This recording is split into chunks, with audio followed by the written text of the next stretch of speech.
He lived in a quiet Clay County neighborhood where government investigators say he told an informer how to build a homemade bomb and kill people at a 9/11 memorial event in Kansas City. Now we're learning about the role an Australian journalist played that led to this terrorism arrest. Right now and where it stands, I couldn't be happier with the result. Federal agents arrested 20-year-old Joshua Goldberg at his Orange Park home after keeping him under surveillance since July. The government says he posted instructions online on how to build a pressure cooker bomb and encouraged others to carry out terrorist attacks both here in the U.S. and in Australia. Investigators say he was also trying to orchestrate a bombing at a 9/11 event in Kansas City this Sunday, but he was really talking to an FBI confidential source. News 4 Jax investigator Vic Micolucci spoke with an Australian news reporter who discovered Goldberg's online activity and alerted authorities. And Vic is live from the federal courthouse downtown. Vic? Well, she says that she was researching terrorism and she found him on Twitter. She began communicating with him. They emailed for about 5 months and she grew increasingly concerned about the comments that he made and some of the posts that she found from him online. And that's why she decided it was very important to alert authorities. And I came across his account and he seemed to be really active. Australian news reporter Charnel Vella says she was working on a story about young men getting involved with terrorist organizations when she discovered Joshua Greenberg. He said to me at the time that he was living in Perth. She says they chatted for months and he opened up to her. Why do you think he spoke to you knowing that you are in the media?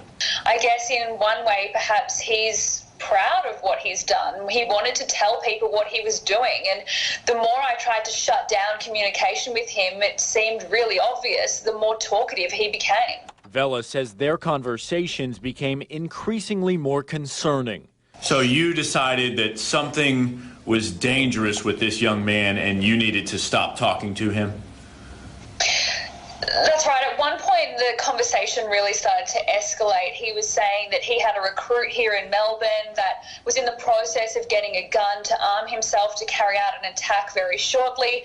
In that same email, he told me he had another recruit in Los Angeles that had a gun and was also going to carry out an attack. It was then that you sort of start thinking with your producer, I guess, that these allegations are becoming really, really worrying. And it was at that point that we took them to our network news director and on to the Australian Federal Police. Australian authorities suspected that Goldberg might really have been American, so they alerted the FBI. Agents say they found online posts calling for others to take part in terror attacks. This complaint shows they uncovered a plot to orchestrate a bombing at a 9/11 memorial service this weekend, where the attackers would use a pressure cooker bomb with shrapnel dipped in rat poison. Today's dramatic developments come after a 5-month investigation by 10 Eyewitness News reporter Charnel Vella. Last night, relief as Vella got to report on Goldberg's arrest. He was arrested in a joint venture by the Australian Federal Police and the FBI using information that I had provided. In your heart, do you believe that this truly is a dangerous young man, or he's just someone that is maybe lost and crying out for attention?